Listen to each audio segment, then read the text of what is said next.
Popular budget absolute on a scale of म्हणजे 10 वर 8 mark देणं एवढं नाहीये. अर्थमंत्री निर्मला सीतारामन यांनी आज अर्थसंकल्प जो आहे तो लोकसभेमध्ये सादर केलेला आहे. यात सामान्यांना काय मिळालं, त्याचसोबत मुंबई महाराष्ट्र असेल यांना काय मिळालेलं आहे, दुसरीकडे शेतकरी असेल, मोस्ट ऑफली पॉप्युलर बजेट हे मानलं जातं आहे. त्यात निवडणुका डोळ्यासमोर ठेवून हे बजेट सादर केलं आहे का, अशात ह्या बजेटमध्ये देखील काय होतं या संदर्भात बोलण्यासाठी आपल्यासोबत काही मान्यवर मंडळी आहेत. आपण त्यांच्याशी या संदर्भात बातचीत करूया. माझ्यासोबत आहेत राजन राजे सर, जे उद्योगपती आहेत आणि बॉम्बे चेंबर्सचे सदस्य आहेत. माझ्यासोबत उदय पिंपरीकर सर आहेत, जे कर सल्लागार आहेत आणि इनडायरेक्ट टॅक्सेस बद्दल ते बोलतील. त्याचसोबत राजश्री सबनवीस मॅम असणार आहेत, त्या देखील कर सल्लागार आहेत आणि डिरेक्ट टॅक्सेस संदर्भात त्या भाष्य करतील. आपण साधारणपणे पहिली प्रतिक्रिया सगळ्यांच्या घेऊन घेऊया की या अर्थसंकल्पातनं एकूण काय बाहेर येतंय. मी पहिले राजन राजे सरांकडे जातो. सर, काय आपली पहिली प्रतिक्रिया आहे, काय कसं वाटलं तुम्हाला अर्थसंकल्प? मला असं वाटतं की ओव्हरऑल जर बजेट बघितलं तर it is a very balance budget. काही काही गोष्टी त्यातल्या खूप चांगल्या आहेत की आता MSMEची जे इमर्जन्सी क्रेडिट स्कीम होती ती एक्सटेंड व्हायला पाहिजे होती, ती झालेली आहे. त्याच्यानंतर गव्हर्नमेंटने कॅपेक्स बजेट जे वाढवलेलं ऑलमोस्ट 35%, त्याच्यामुळे ओव्हरऑल इन्फ्रास्ट्रक्चर किंवा बाकीचे काय मॅन्युफॅक्चरिंग डेव्हलपमेंट जी ग्रोथ होईल ती चांगली आहे. अनफॉर्च्युनेटली पर्सनल टॅक्सेशनमध्ये मला असं वाटतं विशेष काही झालेलं नाही आहे. अर्थात डिटेल्स माहिती नाही आहेत, पण तिथे काही झालेलं नाही आहे. But I think overall good budget. साधारणपणे आपली काय पहिली प्रतिक्रिया आहे? आपण अर्थसंकल्प जो आहे तो ऐकला असेल, काय पहिली प्रतिक्रिया? आता फायनल पॉईंट्स तर आपल्याला पाहायला लागेल काय आहे ते. बट हे जे बजेट आहे इट्स कन्सिस्टंट की आधी काही चालायचं ते the policy is consistent. Okay, indirect टॅक्समध्ये 2-3 गोष्टी त्यांनी I think it's going to be very interesting to see की कस्टम्समध्ये ओके आधी पण आणि आता पण to increase economic activity in India all the tariff kind of action त्याच्यावर फोकस आहे. ओके, त्यांनी काय आय मीन बेसिकली काय सांगितलं आहे की अगर कॅपिटल गुड्स इकडे बनत आहेत ओके तर त्यांचं टॅरिफ बॅरियर थोडं वाढवा. ओके, थोडे कन्सेशन्स कमी करा कस्टम्स ड्युटीजवर. ओके, इनपुट्स लागतील for making greater value addition in India. इनपुटचे कस्टम्स ड्युटीज कमी करा so that it incentivises manufacture here in India. आणि हे पूर्ण बजेटमध्ये लास्ट 2-3 वर्षापासून तेच चालू आहे. ओके, या वर्षी पण त्यांनी तेच केलं आहे. पण there is an additional focus on capital goods manufacturing in India, so which is good. त्यांनी हे पण सांगितलं आहे की बरेच कन्सल्टेशन केलेत त्यांनी for the last maybe 9-12 मंथ्समध्ये. आणि त्या कन्सल्टेशन बेसिस 350 एक्झेम्पशन्स जे होते आधी okay to again incentivise economic activity in India, ते इधर रिड्यूस करणार आहेत एक्झेम्पशन्स ओके काढून टाकणार आहेत आणि विथ अ लोअर ड्युटी. आणि कॅपिटल गुड्सवर duty rate 7.5% customs duty rates आणतील. Now you have to balance it, कारण जर कॅपिटल गुड्सचं व्हॅल्यू वाढली ओके समजा because of imported capital goods आणि आपल्या इंडियामध्ये मॅन्युफॅक्चर नाही होतं तर it will impact some of it. But at a generic level they have been very transparent about it. So what I like is की consistent आहेत पॉलिसीमध्ये, काही फरक नाही पडत. दिस सेकंड बिट माझ्या हिशोबाने जे it's a very big change आणि इट्स अ गुड चेंज की SEZ लेजिस्लेशन जे आहे ओके ते आता it's going to be kind of repealed and a new legislation is going to come. Okay, नवीन लेजिस्लेशन आणतं SEZसाठी. आणि to my mind administration now is going to be in a sense by and large centralized on the custom side. आणि असं वाटतंय की जे काही इनहेरंट प्रॉब्लेम्स होते त्या SEZ लेजिस्लेशनमध्ये ते थोडंसं रॅशनलाइज करून ओके आणि स्टेट गव्हर्नमेंट्सना ऑल्सो थोडं ॲडमिनिस्ट्रेशन देणार आहेत. So all of these as a overall trend is good. So that is one big change. I am very keen to see की काय होणार आहे त्याच्यात. I am very very keen to see. आणि तिसरं मोठं मला पाहायचं आहे म्हणजे in the final print is the GST मध्ये काय काय चेंजेस होत आहेत. ओके, तर all in all I think budget is consistent, transparently consistent. PLI एक अनाऊन्स केली आहे त्यांनी 5G मध्ये 5G कॉम्पोनंटसाठी, सो दॅट इज गुड. ते सोलार पॅनलची PLI ती ऑलरेडी आलेली आहे माझ्या हिशोबाने. हे फक्त बजेट आउटले एक्सपांड केलंय. तर 4,500-5,000 करोडचं बजेट आउटले होतं आता because of the demand 19,000 crore करण्याचं बोलतायत. तर that again is consistent, I mean in terms of what साधारणपणे पॉलिसी बद्दल ते एक चांगलं ब्रॉडली बॅलन्स्ड आहे, ट्रान्सपरंट आहे, कन्सिस्टंट आहे. So which is on an overall basis not a bad thing.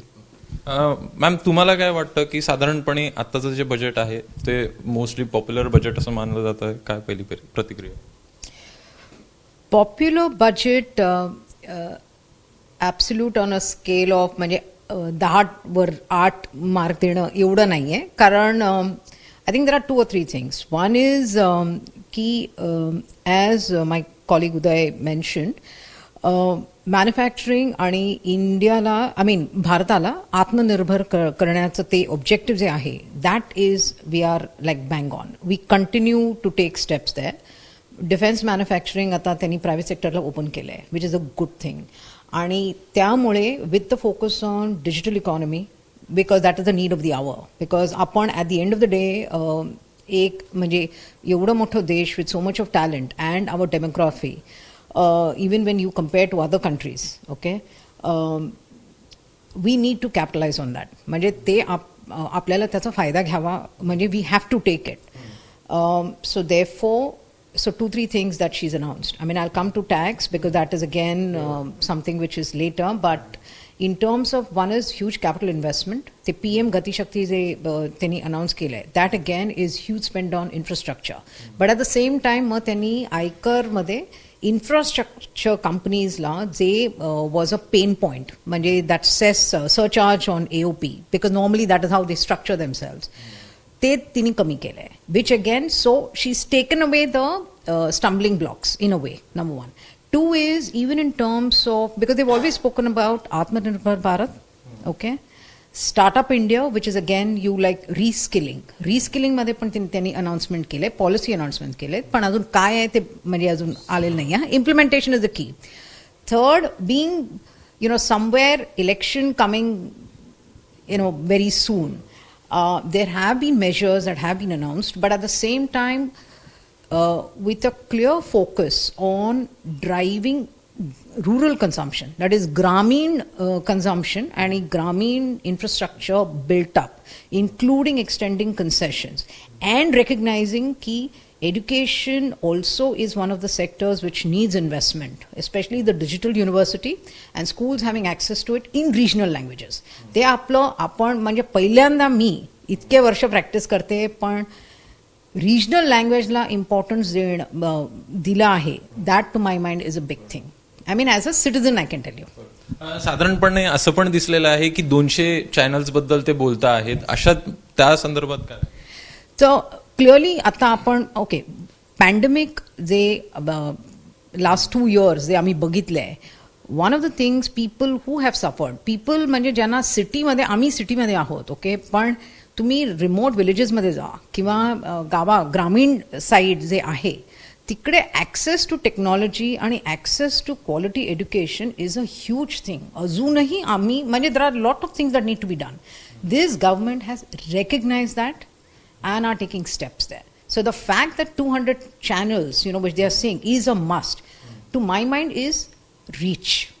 म्हणजे लोकांपर्यंत पोहोचतायत. तर I think that is a big thing. Ma'am, जसं सांगतात की ग्रामीण भारताला मोठ्या प्रमाणात बूस्टअप करण्याचा प्रयत्न आहे, अशात 75 बँकांसंदर्भात देखील ते भाष्य करतायत. त्यामध्ये प्रामुख्याने काही युनिट जे आहेत ते उघडण्यात येणार असल्याचं देखील सांगण्यात येत आहे. याच्या आणि ग्रामीण भारताला म्हणा किंवा मग तिथल्या अर्थव्यवस्थेला कशी चालना मिळू शकेल? ब्रॉडली 2-3 गोष्टी होतात, राईट. वन इज जे अनाउन्समेंट आले आहेत, okay, they want to use significant amount of digital play, okay, to access larger population, okay. त्याच्यामध्ये तुम्ही फायनान्शियल ट्रान्झॅक्शन्स घ्या, education kya, I think that was a big one. Ki, allowing digital education to kind of reach. Okay, allowing infrastructure to be built up. Okay, for connectivity. Okay, so जे आपल्या इकडे जे infrastructure deficit आहे that you leapfrog by using digital means, हे त्यांचा आधी पण focus होता. आता they are getting more confident to kind of go down that route, आणि ते आपल्याला दिसतंय आणखीन. आणि once you start opening up access to economic activity, okay, to mofussil areas, आपल्या जे रुरल एरियाजमध्ये, that is always going to help out on the economy. And I think they are banking on that positive growth to be created. Okay. आणि माझ्या हिशोबाने that's the right way to go. The second bit ते करतायत, आणि राजश्री मॅडमनी बोलल्या की आपले जे PM गती that scheme मध्ये, okay, they are creating logistic centers, okay, creating infrastructure, creating this economic activity, and trying to create employment for थोडे 5-6 crore लोकांसाठी over a period of time. Now if that happens, again you get access to an organized play, okay, organized kind of economy लोकांना, at various kind of across the geography. Now that again gives an access to financial play, financial transactions, and the outcome out of that. So again, I think this government is very clear in creating infra for getting access to better life, if I can say, and that is a good one to go. साधारणपणे sir EV बद्दल पण त्यांनी काही गोष्टी मांडल्या आहेत, म्हणजे solar असेल किंवा मग ईव्ही असेल. एक तर 2-3 गोष्टी झाल्यात आपल्या लास्ट इयरला. वन इज की त्यांनी ती PLI स्कीम, ऑटो आणि ऑटो कॉम्पोनंटची PLI स्कीम होती, ती पहिली PLI स्कीम जी ड्राफ्ट आलेलं और थिंकिंग होतं की it was covering all auto components, आणि then they have gone ahead. Okay, आणि माझ्या हिशोबाने that is a good thing. Okay, की they have focused on a very small bit of only EV as a activity to kind of incentivize go ahead. Now from a EV perspective, ही एक PLI scheme आहे, FAME 2 आहे. दोन्ही गोष्टी करून आता there is a decent amount of incentive, and even the tariff structure I think will help in going ahead doing this. एक तर EV होतं. Now they have to create battery infrastructure, charging infrastructure.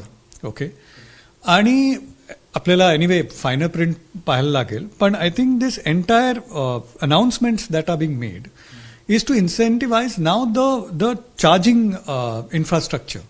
Now that EVचं त्यांनी मॅन्युफॅक्चरिंगचं infrastructure बनवायला इन्सेंटिव्स केले. So now they are going slightly backward integration and trying to create that, and it's necessary ना. तुम्ही गाडी घेतली पण तुम्हाला चार्जिंग नाही मिळत असेल, or you kind of go ahead आणि electricity नसेल, so you kind of try to. And then the third bit is that green energy आपण एवढं करतोय, पण the charging infrastructure is still working on traditional fuel, that again there. So again, that's a good thinking to kind of incentivize the entire green infrastructure for charging. It's a very good, it's well thought out, which is good. साधारणपणे sir व्यापाऱ्यांना काय मिळालं, म्हणजे MSME बद्दल आपण बोलतो, मागील 2 वर्षामध्ये मोठ्या प्रमाणात कोरोनामुळे जे नुकसान आपण बघितलेलं आहे, अशात व्यापाऱ्यांना असेल किंवा मग शेती उद्योग असेल, त्याला काय मिळालं? सो जनरली जर का बघितलं की आता उदय आणि राजश्री दोघंही जे म्हटले की कन्सिस्टन्सी आहे, की गव्हर्नमेंट जे काही गेले 2-3 वर्ष करत आहे ती कन्सिस्टन्सी त्यांनी ह्यावेळेसही दाखवलेली आहे, की जो काही सपोर्ट द्यायचा आहे, शेतीला असून दे, MSMEला असून दे, इन्फ्रास्ट्रक्चर डेव्हलपमेंटला असू दे, एज्युकेशनला असू दे, आणि इनोव्हेशनला असू दे, त्या प्रत्येक ठिकाणी त्यांनी कन्सिस्टन्सी ठेवलेली आहे. आणि प्रत्येक वेळेस त्यांनी खूप असं मोठं काही दिलेलं नाही की यावेळेस येस इन्फ्रास्ट्रक्चर किंवा कॅपेक्समध्ये त्यांनी एवढं 35% आउटले वाढवल्यानंतर असं बाकीच्या ठिकाणी नाही आहे. पण आपल्याला फाईन प्रिंट माहीत नाही आहे की हे जे पॉलिसी जर का बघितली तर ह्या प्रत्येक ठिकाणी त्यांनी दिलेलं, की दे हॅव डेफिनेटली सेड की शेवटी शेतीमध्ये पोस्ट हार्वेस्ट टेक्नॉलॉजी किंवा हार्वेस्टिंग टेक्नॉलॉजी त्याला मदत मिळायला पाहिजे. त्याच्यासाठी त्यांनी जे काही इक्विपमेंट इम्पोर्ट आहेत त्याच्यावरची ड्युटी कमी केलेली आहे. टेक्नॉलॉजी इम्प्रूव्हमेंट त्यांना मिळायला पाहिजे. अनफॉर्च्युनेटली फार्म लॉज जे खरोखरच शेतकऱ्यासाठी चांगले होते ते राजकीय कारणामुळे ते पुढे नेऊ शकले नाहीत. पण इनडायरेक्टली जर का त्यांनी एकदम सगळं न करता थोडं थोडं, जसं उदय म्हणला की they R doing little bit everywhere आणि स्लोली ते जात आहे, तर कदाचित ते सगळ्यांना लक्षात न येता पण ते पॅलेटेबल होईल आणि शेवटी त्याचा फायदा दिसेल. एज्युकेशनमध्ये त्यांनी जे काय म्हणजे डिजिटल युनिव्हर्सिटीज इकडे आणायचं हे केलेलं आहे. कारण एज्युकेशन, हेल्थ, ॲग्रिकल्चर हे 3 आपल्याकडे खूप मोठे सेक्टर्स की त्याच्या डेव्हलपमेंटशिवाय overall national development, national growth होणार नाही आहे. इनोव्हेशन त्याच्यासाठी त्यांनी इन्सेंटिव्हाइज करायला सुरुवात केली. त्यांनी सांगितलं की they are going to have 5 universities as innovation centres आणि त्यांना ते मदत करणार आहेत. सो ओव्हरऑल मला वाटतं कल्चर, ओव्हरऑल एक दिशा, या दृष्टीने हे बजेट कन्सिस्टंट आहे. आणि पर्सनली मला असं वाटतं की इवन MSMEला या सगळ्या गोष्टीचा उपयोग होईल. कारण MSME पण शेवटी इनोव्हेशन काय, डिसिप्लिन काय, फायनान्शियल अंडरस्टँडिंग काय, ह्या सगळ्या गोष्टी कळल्याशिवाय, त्या प्रॅक्टिसमध्ये आणल्याशिवाय त्यांना सर्व्हाइव्ह नाही करता येणार. साधारणपणे सर अजून एक गोष्ट येते की राज्य सरकार सोबत काहीतरी केंद्र सरकार करू पाहत आहे. म्हणजे त्यांच्या बोलण्यातनं पण हे दिसत होतं की केंद्र आणि राज्य अशा प्रकारची काहीतरी त्यांची बोलीभाषा होती. तर या संदर्भात राज्यावर कितपत आपण गोष्टी टाकून त्यांच्याकडनं करून घेता येतील या संदर्भात काय? मला असं वाटतं की शेवटी नॅशनल ग्रोथ ही राज्यांशिवाय येतच नाही, की प्रत्येक गोष्ट सेंट्रल गव्हर्नमेंट करू शकत नाही. Central government can only be a facilitator. बाकीच्या ज्या सगळ्या गोष्टी करायच्यात ते राज्यांनीच करायच्यात. आणि त्यामुळे ही एक चांगली स्टेप आहे. मला असं वाटतं की हळूहळू जी काही अकाउंटेबिलिटी पॉलिसी इम्प्लिमेंटेशनची आहे ती राज्यांकडे त्यांनी द्यायला सुरुवात केली आहे. त्यांनी सांगितलं की ठीक आहे, तुम्हाला जी काय मदत पाहिजे त्याच्या व्यतिरिक्त जे काही इंटरेस्ट फ्री लोन आहे ते आम्ही तुम्हाला देतो आणि ह्या ज्या पॉलिसीज आहेत त्या तुम्ही इम्प्लिमेंट करा. त्याच्यासाठी जी काय मदत लागेल in terms of policies, in terms of other support आम्ही देऊ, पण तुम्ही हळूहळू ही जबाबदारी घ्यायला सुरुवात करा. कारण शेवटी आपण $2.8 ट्रिलियन इकॉनॉमीवरनं $5 ट्रिलियन वर जायचं आहे, मग म्हणतो $10 ट्रिलियन वर जायचं आहे. तर ह्या सगळ्या गोष्टी सगळ्यांनी एकत्रितपणे जबाबदारी घेतल्याशिवाय ते शक्य नाही आहे. So it is a good change. साधारण मॅम मी तुमच्याकडे येतो. गोष्ट अशी आहे की सामान्यांना काय मिळालं, म्हणजे डिरेक्ट टॅक्सेसमध्ये मला बेनिफिट काही मिळालेलं नाही आहेत. अशात काय गोष्टी आहेत ज्या सामान्यांना मिळालेल्या आहेत? सामान्य म्हणजे आता तुम्ही बघायला गेलं तर डिरेक्ट टॅक्सेसमध्ये ॲटलिस्ट त्यांच्या बजेट स्पीचमध्ये त्यांनी काही अनाऊन्समेंट केलेलं नाही आहे. तर बिलमध्ये असेल तर ते माहिती नाही, ते बघावं लागेल. पण माझं असं मत आहे आता finance budget is going to be an exercise which is no longer going to be only tax driven. It is going to be more म्हणजे policy driven, more economy, more spends, government spend, public private partnership, त्याच्या तो मुद्दा असणार आहे going forward. That's the way at least I can see. And especially the partnership, state center. But फक्त tax, okay, from a common man perspective, department म्हणजे government income tax department essentially at least पाच 2-3 वर्ष म्हणजे entire digital revolution झालं आहे. Okay, lot I mean it goes back to the original objective, less compliance, more governance, less interference from the government also, right? तर त्या सब्जेक्टवर what they have done is that we have something called an annual information statement, AIS म्हणून असतं. तर जर मी as a common man मी काही spend केलं आहे किंवा मी काही ॲसेट घेतलं आहे पण मी माझ्या रिटर्नमध्ये ते डिस्क्लोज नाही केलं आहे, ओके, तर अशी भीती असायची, ओ बाबा आता 3 वर्षानंतर डिपार्टमेंट येईल माझ्याकडनं टॅक्सेस मागतील म्हणजे हॅरस लिटिगेशन होणार, ते आता नाही आहे. ते म्हणतात की 2 वर्षापर्यंत तुम्ही जर काही तुम्ही विसरलात, okay, just to at least file किंवा डिस्क्लोज, इंटेन्शन नाही आहे, ओके, म्हणजे टू सप्रेस, पण तुम्हाला डिस्क्लोज करायचं आहे, तुम्ही यापुढे करा, काही प्रॉब्लेम नाही आहे. So that also is one move which says that this government is serious. They are walking the talk in the sense की जे बोलतायत त्याच्यावर ते म्हणजे absolutely they are firm on it. हां, ठाम राहतात. साधारणपणे एकेका शब्दात मला सांगाल की हा अर्थसंकल्प कसा होता, म्हणजे मुंबईच्या किंवा महाराष्ट्राच्या हिशोबाने याला काय मिळालं आणि तुम्ही अर्थसंकल्पाला 10 पैकी किती मार्क द्याल? मी 6-7 तर देईनच. ओके, आम्हाला फायनल प्रिंट माहीत नाही आहे.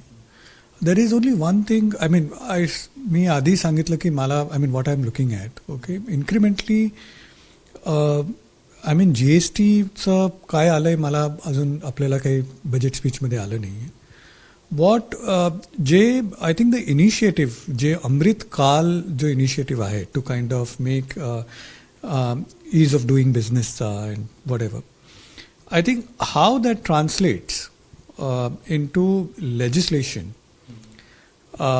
how that translates into, the trust-based kind of compliance जे आहे, how that translates into, dilution of some of the, जे problem legislation मध्ये आहे, ते कसं आपण resolve करतो, that also will be equally important. ते आता अजून माहीत नाही आहे की काय.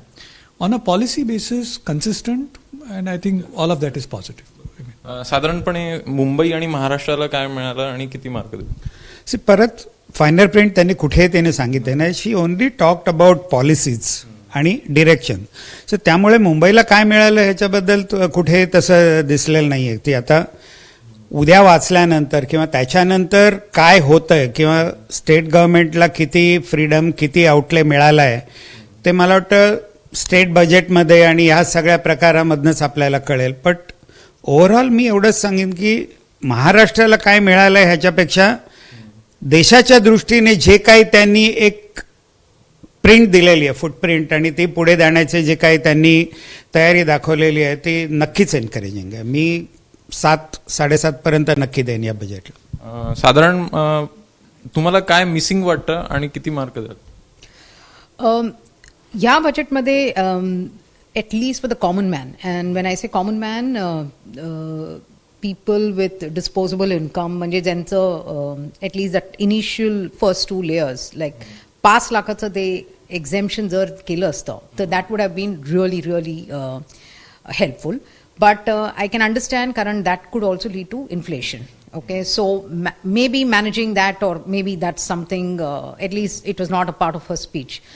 But clearly, if I were to जर बघायला गेलो तर मुंबई आणि Maharashtra, I think it a lot depends now on state partnership with the center. And maybe we will see, it's up to us now to leverage our strengths and ensure that we make the max for this state.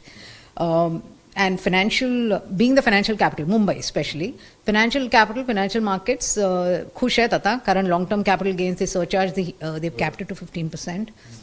Because that ते कारण काय होतं, तुम्ही long term जेव्हा investment करतो आपण, तर there is a risk that the investor takes. So this is more like okay, and bringing it line on power with other economies as well. So somewhere we had to do it, आणि ते त्यांनी केलं आहे. But I still maintain that if I were to look on a scale of 1 to 10 from a growth and a policy standpoint, this budget is 9. But if I were to look at from a tax standpoint, 6.5.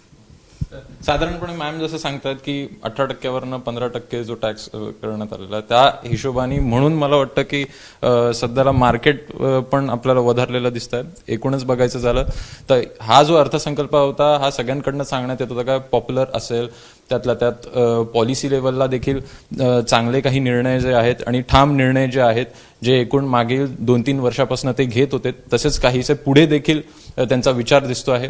यातच आता येणाऱ्या निवडणुकांमध्ये याचा कसा फायदा होतो, सरकारला कितपत याचा फायदा होईल हे बघणं महत्वाचं असणार आहे. कॅमेरामॅन श्रीकांत, अभिषेक मुठाळ, एबीपी माझा, मुंबई. एबीपी माझा, उघडा डोळे बघा नीट.